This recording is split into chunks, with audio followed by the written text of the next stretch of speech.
예수님께서는 제자들을 재촉하셨습니다. 무리를 보내는 동안에 배 타고 앞서 가게 하셨습니다. 폭풍을 만나 고생을 좀 했지만 그래도 예수님의 말씀대로 오늘 본문 53절에 보면 건너 게네사렛 땅에 이르러 대고 예수님의 말씀대로 건너편에 도착하게 됩니다. 배에서 내리니 사람들이 예수님을 알아보고 예수님이 오셨다는 소식은 온 지방에 퍼졌고 사람들이 모여들기 시작했다. 그곳에서 예수님은 많은 병자들을 고쳐주셨다. 그런 내용들이 53절부터 56절까지 기록되어 있습니다. 이상의 이 이야기들은 우리에게 무엇을 전달하고 싶어 하시는 것일까? 오늘 말씀을 통해서 여러분과 제가 궁금해했던 것들, 그리고 또 마음에 담아야 할 것들, 은혜 받아야 할 것들을 각자 받고 누리실 수 있기를 주님의 이름으로 축원합니다. 예수님께 많은 사람들이 나왔다, 이렇게 55절, 56절에 기록되어 있죠? 예수님이 오셨다는 소식을 듣고 예수님께 나온 사람들이 많았습니다. 누가 예수님께 나왔나? 예수님께 나왔던 사람들은 대부분 병든 자들이었다 써 있습니다. 자신이 부족한 자임을 아는 자들이 병든 자들이죠. 몸 아프면 이거 나 맘대로 될 수 없구나 하는 것을 그때 깨달았게 됩니다. 예수님은 그런 자들을 위해 오셨다. 우리가 이미 마가복음 2장에서 살펴보았듯이 건강한 자에게는 의사가 쓸데없고 병든 자에게라야 쓸데있느니라. 나는 의인을 부르러 온 것이 아니요 죄인을 부르러 왔노라. 이렇게 주님이 말씀하셨습니다. 스스로 병들지 않았어 라고 생각하는 사람은 의사에게 가지 않고 난 죄인이 아니거든 이라고 말하는 사람도 죄를 용서해 주신 예수님께 나아갈 이유를 찾지 못합니다. 그래서 오늘 본문에 스스로 나온 자들도 있었지만 침상에 누인 자들은 다 대부분 병든 자들이었다 이렇게 말씀하고 있습니다. 우리가 예수님을 믿게 되는 계기는 참 다양합니다. 제 친구 황진선이라고 있어요. 제 ROTC 동기고 같은 부대에서 같은 방 썼던 친구인데 그 친구는 예수님을 믿게 된 간증을 저한테 한 적이 있습니다. 그 친구는 집안이 아버님이 사업했는데 사업이 망하면서 삼형제 아들 셋인 가정의 막내 아들이거든요. 근데 대학을 떨어졌어요. 그래서 재수해야 되겠는데 돈이 없잖아요. 방 한 칸에 부모님과 해서 5 식구가 사는데 어떻게 하면 좋겠어요? 그래서 그 방에 딸린 다락에 올라가서 혼자 재수 생활을 시작했습니다. 공부를 하다가 어느 날 책이 잘 눈에 들어오지 않아서 누군가 전해주었던 쪽복음을 듣고 읽다가 주님을 만난 겁니다. 그때 그 얘기를 저한테 해준 기억이 있습니다. 그렇게 또 주님을 만날 수 있구나. 대학 때 저 물리를 가르쳐 주셨던 물리학과 교수님과 같이 학교 가는 버스를 같이 탔던 적이 있었습니다. 제 옆자리에 앉으셨던 교수님께 제가 한참 복음을 전하는데 불이 붙었던 때였기 때문에 앉자마자 그렇게 여쭤봤어요. 교수님, 예수 믿으세요? 그렇게 여쭤봤습니다. 그 교수님은 26인가 7에 박사학위를 따고 거의 천재에 가까운 사람이라고 알려진 교수님이셨어요. 교수님이 제 말을 듣고 대답했습니다. 물리학 공부를 깊게 하면 할수록 하나님, 천지를 만드신 분이 계시지 않는다고 말하는 것이 더 우습다고 그렇게 얘기를 하면서 물리학 공부를 하면 할수록 이 온 세상을 디자인하신 분이 계심을 알게 됐다는 거예요. 그러다가 성경을 보는 태초에 천지를 하나님이 창조하시니라 그 말씀을 듣고 내가 알고 싶었던 그 창조주가 바로 이분이구나 라는 것이 믿어지더라는 겁니다. 그래서 그때부터 신앙생활을 했다. 그 얘기를 저한테 해주었습니다. 특별하죠? 또 어떤 분은 제가 몇 번 말씀드린 적이 있었는데 삼성건설 부장이셨던 어떤 집사님에 대한 얘기입니다. 그분은 잘 나가는 분이었죠. 그분을 낳기 위해 그의 어머님은 돌부처를 놓고 불공을 들여서 아들을 낳은, 그래서 태어난 분이라고 믿었던 분이었어요. 근데 그분이 어느 날 몸을 움직이지 못하게 됩니다. 몸에 마비가 왔어요. 여차여차 해서 이제 하나님 이 일을 하겠다고 하나님께 기도하고 예수를 믿은 다음에 반이 돌아왔습니다. 반이. 그래서 반은 이렇게 쩔뚝거리고 몸이 마비된 채 다니셨던 분이 계셨습니다. 그분은 그의 연약함, 그리고 그분이 그런 얘기를 했거든요. 저한테 자녀를 쳤어도 나 죽게 안 돌아왔고 재산을 뺏었어도 죽게 안 돌아왔을 텐데 내 몸이 아프니까 죽게 돌아오게 됐다고 그 얘기를 저한테 하셨던 적이 있었습니다. 자, 보세요. 예수를 만났던 여러 가지 일들이 다 다양하죠. 재수하다가 다락방에서 복음 들고 읽다가 만나고, 자신의 전공 분야를 공부하다가 만나고, 또 몸이 아파서 만나고, 다양하게 예수님을 만났던 이야기를 제가 해드렸습니다. 그 세 이야기의 공통점은 다 스스로가 연약하고 부족하다는 것을 깨달았을 그때 주님이 만나주셨다는 겁니다. 몸이 아프거나 자신의 능력의 한계에 부족함을 느끼거나 혹은 가정의 형편 때문에 너무 비참한 그런 순간에 만나주셨다는 것입니다. 예수가 필요한 사람은 누굴까? 누가 예수님을 만나야 할 사람인가? 자신이 병든 자임을 아는 자, 자기가 부족한 자임을 아는 자, 자신이 죄인임이 깨달아지는 자, 그런 자가 주님을 만나기가 매우 쉽습니다. 그럼 누가 병든 자인가? 누가 부족한 자인가? 누가 과연 죄인인가? 라는 문제죠. 성경은 뭐라 대답하는가? 로마서 3장 10절 기록된 바 의인은 없나니 하나도 없으며 써 있습니다. 하나도 없답니다. 의인은 없답니다. 죄인이 아닌 사람이 없답니다. 병들지 않은 사람이 없답니다. 그러니까 다 예수님을 만나야 합니다. 23절 넘어가 보면 모든 사람이 죄를 범하였음에 하나님의 영광에 이르지 못하더니 모든 사람이 죄를 범했답니다. 하나도 예외가 없답니다. 그러니 모든 인간은 다 예수가 필요하고 모두가 다 예수를 만나야 하는 것입니다. 새벽에 저는 큐티를 여러 가지를 하지만은 또 방송도 듣는 게 있어요. 어떤 목사님이 성경 짧게 강의하는 그런 것도 듣는데요. 유튜브로 보니까 보는 거군요. 듣는 게 아니라. 어젠가 오늘인가 보다가 그 얘기를 하더라고요. 사람들이 죽게 돌아오는 경우들이 있는데 맞고 돌아올래? 맞고 할래? 아니면 그냥 할래? 그런 얘기를 하셨어요. 그런 얘기 많이 하잖아요. 맞고 할래? 아니면 그냥 할래? 제가 그 목사님한테 전화나 문자 한번 드리려고 해요.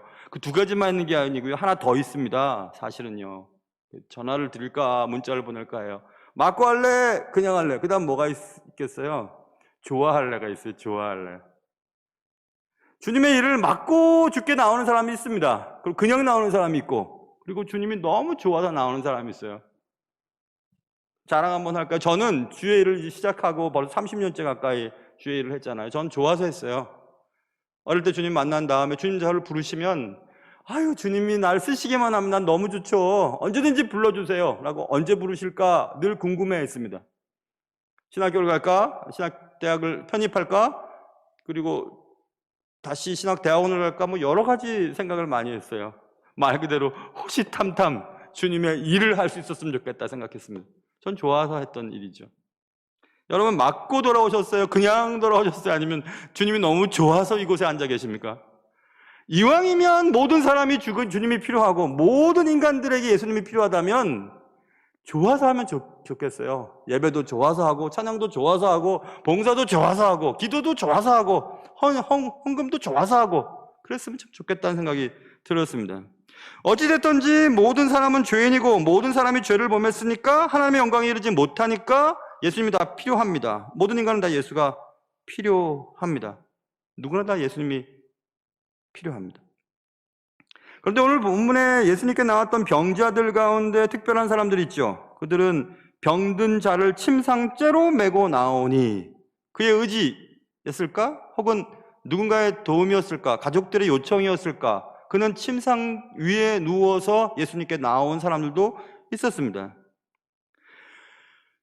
여러분 우리가 병자이고 죄인인 것을 아는 자들은 그리고 한계를 부딪힌 경험이 있는 자들은 죽게 나옵니다. 아, 내 뜻대로 안 되는구나. 내 마음대로 안 되는구나. 내 인생이 내 의지대로 되는 것은 아니구나 라는 것을 깨달을 때 죽게 나옵니다. 그런데 그런 일이 생기지 않고 모든 것이 잘 되고 건강하고 그런 사람들은 죽게 나오기가 어렵습니다. 그럼 그들은 어떻게 할까요? 그들은 정말 주님이 필요한 사람이 아닐까요? 주님 없이도 살 수 있는 사람일까요? 그런데 여러분 진짜 예수님이 필요한 분들은 그런 분들이에요.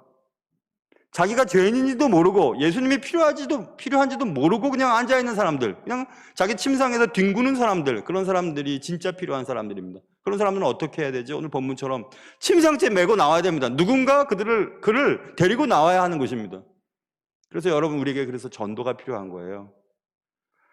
다락방에 앉아서 복음을 읽다가 주께로 나오거나 물리학 공부를 깊이 하다가 주님을 만나게 되거나 혹은 자신의 몸에 병이 들어서 죽게 항복하고 나온 경우들도 있지만은 데리고 나올 사람들도 있는 겁니다. 꼼짝도 하지 않는 자들은 데리고 나와야 돼요.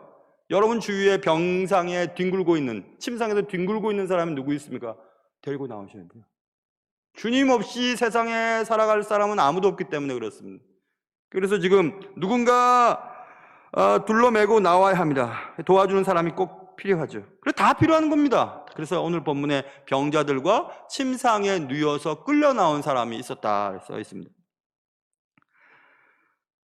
스스로의 힘으로는 아무것도 하지 못하는 사람들, 그런 사람들 침상째로 메고 나오는 일에 여러분과 제가 사용될 수 있기를 주님의 이름으로 축원합니다. 이렇게 예수님께 많은 사람들이 나왔습니다. 특별히 조금 전에 말씀드린 침상째로 메고 나온 사람들도 있었습니다. 근데 그들을 어디다가 두었냐 하면 56절 보세요. 아무데나 예수께서 들어가시는 지방이나 도시나 마을에서 병자를 시장에 두고, 그들을 어디에 두었나? 시장에 두었답니다. 시장에 놓여진 병자들의 마음이 어땠을까? 얼마나 수치스러웠을까? 내 몸 아픈 거 드러내기 싫잖아요, 여러분. 여기에 뽀드락지만 나도 남 앞에 쓰면 자기가 그냥 손이 올라갑니다. 자기가 그냥 불편해서. 머리 이상하게 되면 머리가 그냥 자기 머리에 먼저 올라가요. 자기가 불편하니까. 그런데 자기 몸이 지금 끔찍할 수가 없습니다. 그래서 침상 위에 있는 사람들로 인해서 이제 나왔는데 사람들이 많이 지나다니는 시장에 놓아둔 거예요. 시장에. 그 예수님을 만나게 하기 위해서. 오늘 본문 보시면 예수님이 어디 계시다는 말을 듣는 대로 병든 자를 침상째로 메고 나오니 돼 있죠. 예수님 어디 계시대? 그러면 어디로 그냥 메고 가는 겁니다. 그리고 어디 계신지 어디로 가는지 모르니까 사람들이 많이 지나다니는 시장에 그 병자를 내려놓은 것입니다. 듣는 대로 나오니라, 이 말씀을 저는 보면서 주님을 만나려면 주저주저 하지 않아야 되겠다는 생각을 했습니다. 듣는 대로 움직이는 겁니다. 듣는 대로. 어디 있대? 어디 계시대? 그럼 빨리빨리 움직이는 거죠. 예수 믿는 것은 여러분 주저주저 하면 안 돼요. 그냥 기회 주어졌을 때 그냥 하면 됩니다. 하면 됩니다. 그런 것이 제일 좋습니다. 56절에도 아무데나 예수께서 들어가시는 지방이나 도시나 마을에서 병자를 시장에 두고, 시장에 두었는데 어디에 두었는가? 예수님이 도시나 마을에 계시면 거기에 있는 시장에 두었다. 그런데 거기가 어딘데? 거기는 예수님이 들어가시는 그곳이다, 이렇게 얘기하고 있죠. 그것이 지방이든지 도시든지 상관없습니다. 내가 좋아하는 곳인지 좋지 않은 곳인지, 가기가 편한 곳인지 먼 곳인지 상관없어요. 그냥 아무 데든지 그의 주님을 만날 수 있는 곳이라면 거기에 병자를 메고 나간 것입니다. 여기 아무데나라고 하는 이 단어를 여러분 혹시 NIV나 킹제임스 버전을 보통 영어 버전을 많이 갖고 계실 텐데, 제가 지금 갖고 있는 NIV도 wherever라고 되어 있거든요. wherever he went, 그가 간 어느 곳이든지 이렇게. 그런데 예전 그 번역, 오래된 번역에 보면 wherever 이게 whithersoever 이런 고어로 쓰여 있거든요. whithersoever는 whither의 강조형입니다. 강조형. 그러니까 강조는 어디로든지 혹은 무엇 하는 곳은 어디든지, 그것을 강조하는 의미거든요. 근데 그 강조의 요점은 그것이 도시든지 지방이든지 그 상관없어. 예수님이 계시는 곳이라면 어디든지, 이 뜻을 강조하기 위한 접속사거든요. 그러니까 예수님이 계신 곳이라면 어디든지, 그곳이 어디든지 상관없이, 이 뜻입니다. 오늘 새벽 예배 말씀을 들으신 분들이 계시다면, 저는 오늘 새벽 예배 때 제가 말씀을 전한 말씀 가운데 몇째 손에 꼽을 만큼 저는 제 스스로 은혜를 받은 말씀이었어요. 정말 은혜를 받은 말씀이었습니다. 말씀을 전하면서 제 마음속에 큰 깨달음이 있었거든요. 그게 뭘까 궁금하신 분들은 할 수 없어요. 지나갔으니까. 그런데 이 새벽의 주요 주제 가운데 하나가 뭐냐면요. 우리는 보통 어디로 갈까, 무엇을 할까, 이런 데 관심이 많잖아요. 어디 가면 좋지? 예를 들면 이런 거죠. 무슨 사업을 할까? 어디다 가게를 내면 좋을까? 어느 학교 가면 좋지? 누구랑 만나면 좋지? 그 관심이 많잖아요. 그런데 그게 중요한 게 아니에요. 어딜 가든지 어느 대학을 가든지 누구를 만나든지 그보다 더 중요한 게 있습니다. 그것은 누구와 함께 살아가는지죠. 예수와 함께 간다면 어디든지 좋아요. 예수 없이 간다면 어딜 가든지 불안하기 시작합니다. 그래서 오늘 본문에 나와 있는 그것이에요. 예수가 있는 곳이라면 어디든지, 그곳이 도시든지 지방이든지 상관없이 예수를 만날 수 있는 곳이라면 어디든지 제일 적합한 곳은 사람 많이 다니는 시장이겠지. 시장에 이제 병자를 놓아둔 것입니다. 이렇게 예수 앞에 나올 때는 간절함이 있어야 됩니다. 예수를 꼭 만나서 내 문제가 해결되기를 바라는 자들은 그렇게 사람들 앞에서 받는 수치심보다 예수를 만나서 해결을 받으려고 하는 그런 간절함이 있으셔야 합니다. 우리가 이미 살펴본 것처럼 마가복음 3장에서 예수님께서 지금 말하면 주일날 예배당에서 말씀을 전하실 때였습니다. 안식일날 회당에서 말씀을 전하실 때 저쪽에 보니까 손 하나가 움직이지 않는 한 사람이 있었어요. 성도가. 손 마른 자라 그랬죠. 손 비틀어져서 손이 움직이지 않는 한 손이 불구예요. 그 사람을 보셨어요, 주님이. 그리고 계속해서 그 손 마른 사람에게 말씀하십니다. 한가운데서 일어나라 라고 말씀하셨어요. 여러분, 새신자를 오셨을 때 새신자를 막 환영해주는 교회를 좋아하는 새신자들도 계시고 환영하는 걸 못 견뎌하는 분도 계세요. 그러니까 저 같은 경우는 우리 교회에서 계속 그냥 다니시라 그러고 그 다음에 본인이 시간이 돼서 등록하시면 하지 뭐 그렇게 막 아는 척하고 그러진 않아요. 누가 새로 오셨는지 다 압니다. 모르는 것은 아니에요. 그러나 그냥 모른 채 해드립니다. 그게 잘하는 것인지 못하는 것인지 모르나 저의 경험에서 비롯된 것이거든요.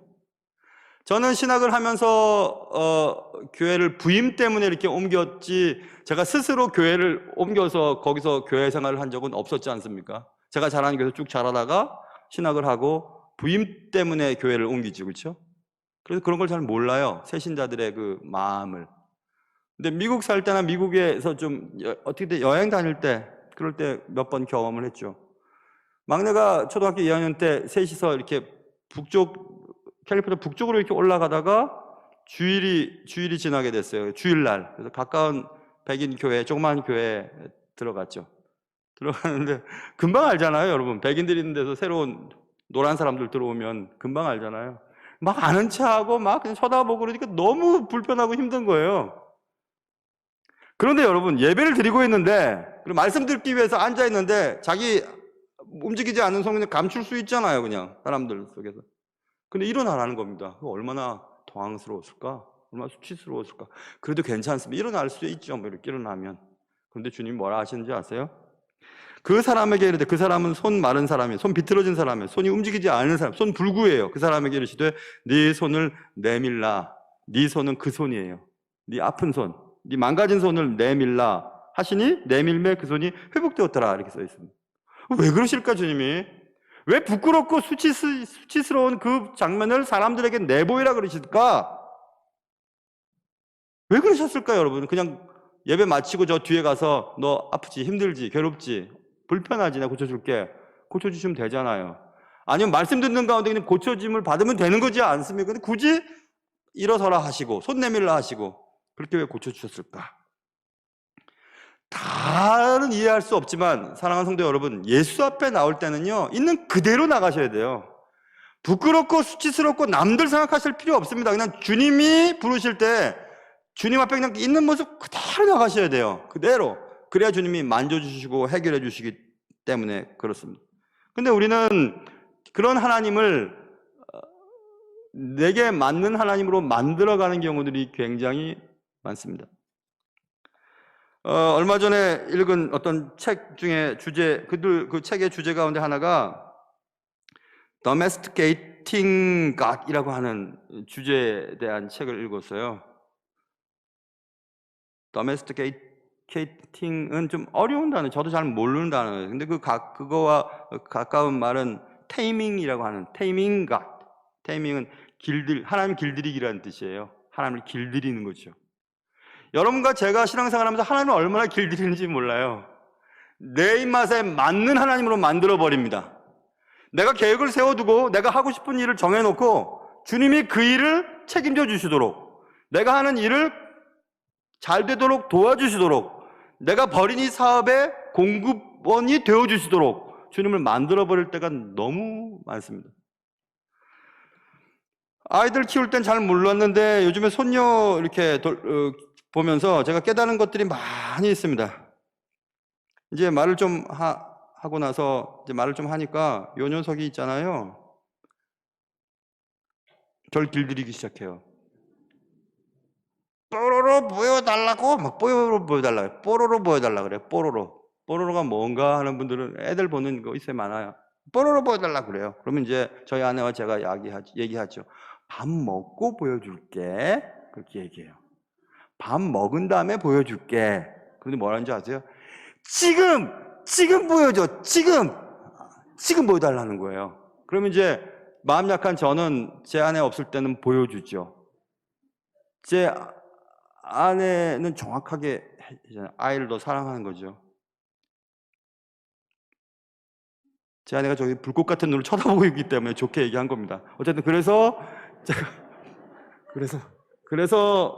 제가 저는 그 아내 없을 때 뽀로로를 보여주죠. 밥을 먹든지 안 먹든지. 그러면 이 아이가 제가 있을 때는 때를 부리는 거예요. 저를 길들이는 거죠. 저는 길들임을 당하고. 여러분, 그게 있다고요.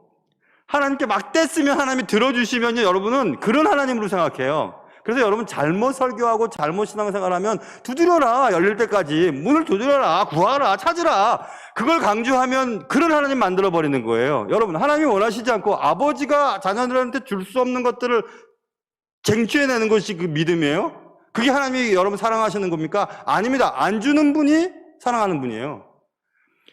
때를 써도 들어주지 않는 분이 좋은 분입니다. 그런데 하나님을 점점 길들이죠. 하나님을 자주 내 계획에 맞추려고 합니다. Right now, 지금 들어달라니까요. 지금 내가 원하는 대로 해달라니까요. 지금 공급해 달라니까요. 오래 들어가게 해달라니까요. 이 사람 만나게 해달라니까요. 승진되게 해달라니까요. 하고 지금 내 계획에 주님을 끌어다 당깁니다. 그래야 결국 내 뜻대로 하시는 하나님을 만들어 놓고 그런 하나님이 아닐 때 하나님이 나를 버리셨다고 생각을 해요. 하나님 사랑이 없다고 생각합니다. 하나님을 길들이는 거죠. 그러면 이제 하나님은 나의 주인이 아니고 하나님은 나의 삶을 윤택하게 만들어주는 기계로 전락시켜 버리는 것입니다. 제가 자주 얘기하지 않습니까? 모든 우리가 믿는 신, 세상에 있는 모든 신은 내가 만든 신과 나를 만드신 신 두 종류로 딱 나뉘어집니다. 그런데 대부분 우리는 나를 만드신 신을 내가 그를 만들어가면서 믿고 살아갑니다. 사사기 18장에서 미가가 자신이 만든 신들을 단지파 사람들한테 다 빼앗기고 그러자 이렇게 얘기하죠. 내가 만든 신들이 다 빼앗겼으니 어쩌면 좋지? 하라는 얘기가 나와요. 거기서 나오죠. 내가 만든 신. 나의 성공을 위한 도구입니다. 하나님은. 나의 소비를 위한 크레딧 카드와 같이 나의 필요한 것들을 채워주는 그냥 도구인 것입니다.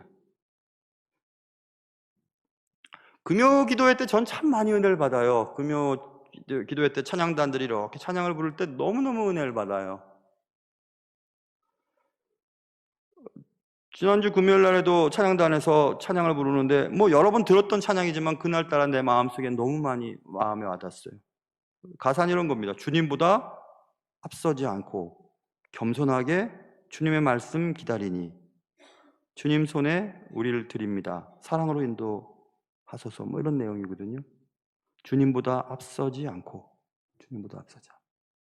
주님 손에 이렇게 끌려서 주님의 손에 이끄시는 대로 가야 되는데 내가 막 갑니다. 내가 막 가고 주님 따라오십시오. 따라와서 좀 이것도 지불해 주시고 해결해 주시고 산을 뛰어넘을 수 있도록 힘도 주시고 막 그렇게 하십시오. 지금요, 지금 그렇게 해 주십시오라고 할 때가 얼마나 많은지 몰라요. 하나님 길들이기죠. 재미 좀 보셨어요? 하나님 길들이시는 일에? 그래서 하나님이 내 뜻대로 안 하면 기분 나빠지십니까? 내 계획을 도와주시는 분이셔야만 됩니까? 성경은 이에 대해 뭐라고 말하는지 들어보십시오. 로마서 12장 2절 너희는 이 세대를 본받지 말고 오직 마음을 새롭게 함으로 변화를 받아 하나님의 선하시고 기뻐하시고 온전하신 뜻이 무엇인지 분별하도록 하라.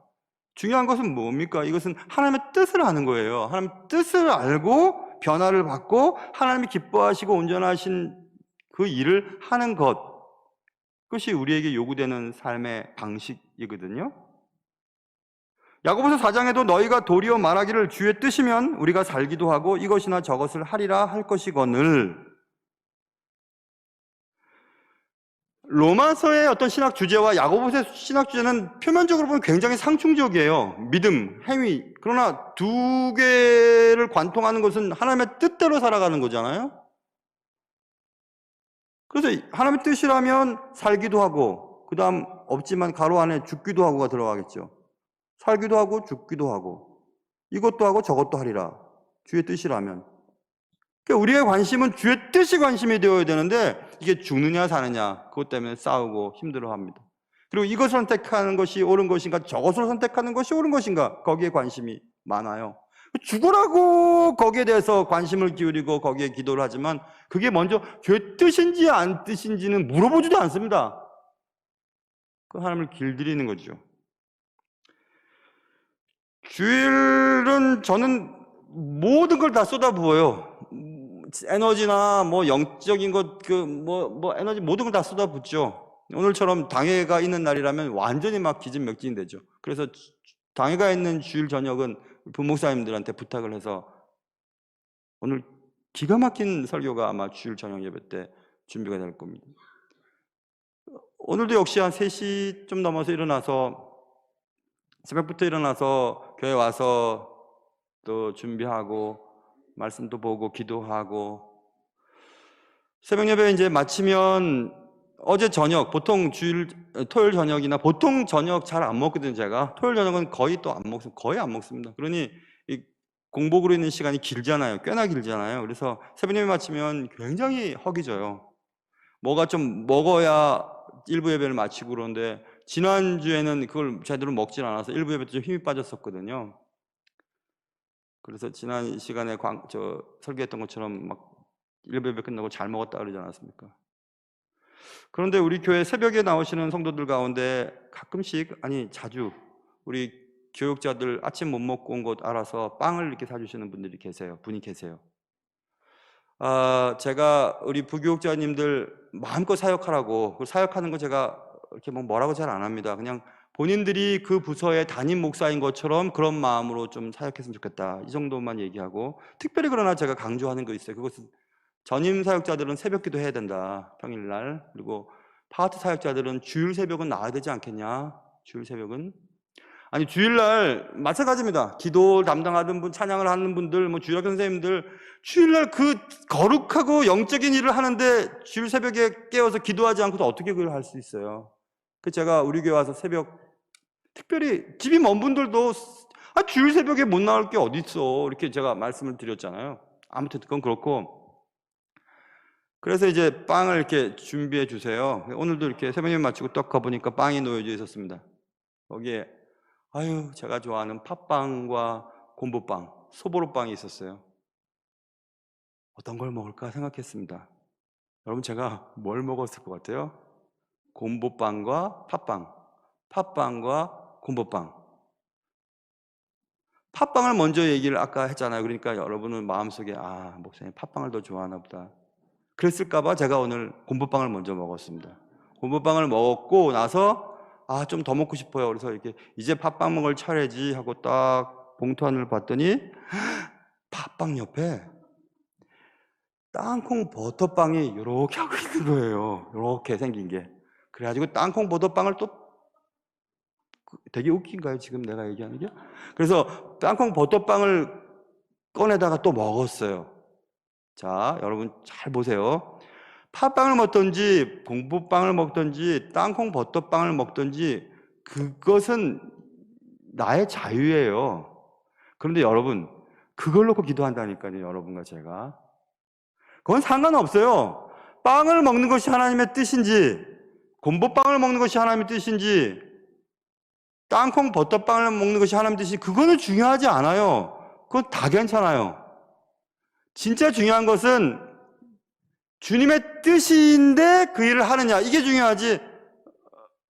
근데 우리는 이것 하느냐 저것 하느냐에 관심을 두고 거기에 기도를 매달릴 때가 있는데 그거 잘못된 겁니다. 주의 뜻이면 이것도 하고 저것도 다 괜찮아요. 살아도 괜찮고 죽어도 괜찮습니다. 주의 뜻이면. 근데 우리는 살려달라고, 죽이지 말아달라고, 이것 해달라고, 저것 해달라고 우리 기도할 때가 너무 많잖아요. 그것은 팥빵 먹을까, 봄버빵 먹을까, 땅콩 버터빵 먹을까, 그걸 놓고 한참 기도하는 사람이랑 똑같은 겁니다. 미련한 짓이에요. 주의 뜻이 무엇인가를 더 찾아야 됩니다. 주의 뜻이 어디 있는가. 제가 청년 사역을 오래 했거든요. 교구를 맡아서 하기 전까지는 계속 청년들만 청년들 제가 너무 좋아합니다. 청년들만 보면 막 가슴이 뛰어요. 너무 좋아해요. 젊은 사람들 너무 좋아합니다. 그러면 여러분들 나이 든 사람 보면 너무 좋아합니다. 제가 나이 든 사람 보면 가슴이 막 뛰어요. 너무 좋아합니다. 그런데 청년들한테 제가 계속 얘기합니다. 얘들아, 제발 좀 뭐가 어떻고 그렇게 얘기하지 마라. 뭐 공부를 못했고, 뭐 인물이 못했고, 키가 어떻고, 뭐 출신이 어떻고, 그 부모님 어떻고, 그러지 말아라. 예수를 제대로 믿으면, 예수 안에 있으면 누구하고 살아도 잘 살 수 있다. 제가 그런 얘기를 하거든요. 아멘 하신 3분 정도를 제외하고는 행복하지 않군요, 지금 삶이. 저는 그것을 정말 분명히 압니다. 어제 좀 바빴어요. 어제 물론 우리 교회 행사들도, 우리 교회에서 하는 노예 행사들도 있었지만, 제가 자의반 타의반 제가 교회를 떠나서 좀 다른 곳에 있었어요. 왜냐하면 오늘 뭐 중요한 당회에서도, 인사당회도 있고 뭐 중요한 결정들이 있고, 그래서 좀 하루 종일 성경 보면서 기도하면서 있다가 왔어요. 저한테는 굉장히 소중한 시간들이었죠. 그래야만 될 것 같아서. 그래서 주님과 가깝게 있다가 왔습니다. 가깝게 있다가 집에 들어왔습니다. 막내랑 집사랑 막 웃으면서 막 얘기를 나누고 있었어요. 막 재밌게. 뭐 때문에 이렇게 재밌게 얘기하지? 나 없을 땐 내 욕했나? 싶어갖고 그냥 막 물어봤어요. 그랬더니 구글에서 그 MBTI 있잖아요. 그 사람 검사, 성격 검사, 그것들을 이제 서로 해봤나 봐요. 근데 똑같아요. 해보니까 진짜 그렇게 딱 맞대요. 그래서 막 이제 집사람의 성격과 아들의 성격은 얘기를 하면 안 통하는 성격이래요. 안 통한대요. 그래서 저렇게 사춘기 때와 그 갱년기 때 그렇게 그랬나 보다 생각을 하면 자기들끼리 막 웃더라고요. 그래서 빨리 아빠 보고 해보라고, 아빠도 해보라고 막 그랬어요. 저도 궁금하잖아요. 해보겠다고. 제 막내가 아빠는 어떻게 나올지 뻔하대요. 안 해봐도 다 안 돼요. 그래서 왜? 그랬더니 아빠는 양보 잘하고 착하고 온순하고 뭐 좋은 건 다 얘기하더라고요. 그래? 그래서 했습니다. 쭉 해갖고 결과가 나왔어요. 아들이 예상한 것과 딱 반대가 나왔어요. 그 아들이 놀라는 겁니다. 아빠는 그냥 양보 잘하고 싸우기 싫어하고 온순하고 막 그러잖아. 근데 그거 반대예요. 저는 막 이끌기 좋아하고 앞에 나서기 좋아하고 막 활달하고 그러거든요. 여러분이 어떻게 생각할지 모르지만 정말 그래요. 그런데 자기가 보기에는 우리 교회 와서 지금 어릴 때 우리 교회 와서 지금까지 컸으니까 자기가 볼 때는 아버지가 그렇지 않은 것처럼 보였나 보죠. 제가 얘기했어요. 예수 믿고 변한 거지. 예수 믿고 변한 거지. 이렇게 얘기했습니다. 기질은 이렇지만 그러나 예수 안에서 하나님이 원하시는 일을 위해서 이렇게 살아가는 거지. 그런 얘기를 했습니다. 여러분, 제가 왜 이 얘기를 하는지 아세요? 예수 뜻이라면 이래도 괜찮고 저래도 괜찮아요. 예수 뜻이라면. 그런데 우리는 이것 아니면 안 된다고 얘기할 때가 너무 많습니다. 저렇게 해야 된다고 생각할 때가 많아요. 주님, 내가 계획 세우고 내가 이렇게 정했습니다. 그리고 이때 그 일이 이루어져야 하는 것입니다. 알겠죠? 그러니까 이렇게 해주세요. 라고 주님을 막 끌어당기고 있을 때가 얼마나 많은지 모릅니다. 예수를 여러분 제대로 믿으면요, 예수 잘 믿는 사람들의 모습은 비슷해요. 저 사람 예수 믿는 거구나, 믿는 사람 맞구나, 비슷합니다. 예수를 오래 믿었다고 하고 뭐 교회에서도 뭐 직분을 가졌다고 하는데 막 성격이 아니라 성질로 할게요. 그게 더 잘 이해가 돼요. 성질이 막 이상하죠. 그러면 예수를 잘 안 믿었거나 예수의 능력이 그의 삶에 많이 영향을 주지 않았을 확률이 많아요. 이것과 저것에 관심이 많은 겁니다. 죽고 사는 일에 관심이 많은 거예요. 그러나 주의 뜻에 관심이 많으셔야 돼요. 주의 뜻에. 시장에 놓여진 사람들, 침상 위에서 그들은 무슨 생각을 했을까? 사람들 앞에 놓여진 그들은 혹시 죽기보다 더 싫은 마음은 아니었을까? 너무 창피해, 너무 수치스러워. 침상째 들려 시장에 놓여진 것은 그들 자신의 선택이었을까? 아니면 침상째 메고 나온 사람들의 선행이었을까? 가족들의 요청이었을까? 그러나 어찌되었든지 그는 예수님께 나와왔습니다. 그리고 예수의 옷가에라도 손을 대게 하시기를 간구하였습니다. 그리고 손을 대는 자는 다 성함을 얻었습니다. 시장에 침상째 놓여있는 병자들의 모습을 머릿속에 그려보면서 저는 갑자기 피아노 건반이 생각났어요. 여러분 보세요. 침상에 유대인들이가 다 머리가 갈색이거나 까만색인데 머리만 딱 이렇게 놓여서 시장에 툭툭 앉아있는 거예요. 그래서 피아노 건반같이 생겼겠구나 생각했습니다. 그런데 망가져 있는 피아노 건반이었습니다. 그러나 예수님의 손이 그 건반에 닿자 아름다운 소리를 다시 내기 시작했습니다. 다 성함을 얻게 되었다. 나는 망가진 피아노 건반이었습니다. 고1 때 수련회 때 주님을 만나기 전과 그 이후는 저의 삶은 완전히 달라졌습니다. 겉은 멀쩡해 보였으나 제 소리를 못 내는 쓸모없는 자였습니다. 지금 돌아보니 그랬습니다. 여러분의 부부관계나 가족관계나 또 직장 내에서의 관계가 망가져 있어서 마치 피아노 건반과 같이 멀쩡해 보이지만 아름다운 화음을 내지 못하고 있는 경우라면 여러분과 저는 개선되어야 할 필요가 있습니다. 각기 잘못된 소리를 내자 화음이 깨지고 인생이, 삶이, 시간을 보내는 것이 행복하지 않아졌습니다. 그러나 어느 날 찾아온 예수님의 손길이 나를 그리고 우리의 관계를 새롭게 했습니다. 우리 교회 새벽 예배들 참 많이 나오시잖아요. 그 새벽 예배 우리 교인이 아닌 분들도 꽤 나오세요. 새벽 예배 열심히 나오시는 어떤 분이 집에 감나무가 있다고 감나무 좀 감 가져가라고, 발음을 잘해야죠. 감나무. 그런데 이 감을 좀 가져가라고 얘기를 했어요. 새벽 예배 마치고 가지러 갔더랬습니다. 아유, 너무 진짜 잘 익었어. 너무너무 예뻐요, 색깔이. 너무 좋아요. 아유, 그래갖고 집에 와가지고, 너무 떫어요. 안 익었어야지. 안 익었어요. 그 감 떫은 거 먹는 것처럼 힘든 게 없어요. 뭐, 이불을 몇 번 헹궈야 괜찮아질 정도죠. 떫어서 먹을 수 없는 감 같던 제 인생이었습니다. 겉은 멀쩡했으나 아무짝에도 쓸모없는.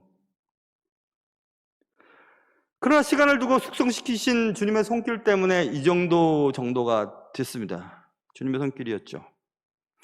그래서 주님은 말씀하십니다. 성경은 우리에게 말씀하십니다. 그런즉 누구든지 그리스도 안에 있으면 새로운 피조물이라. 이전 것은 지나갔으니 보라 새 것이 되었도다.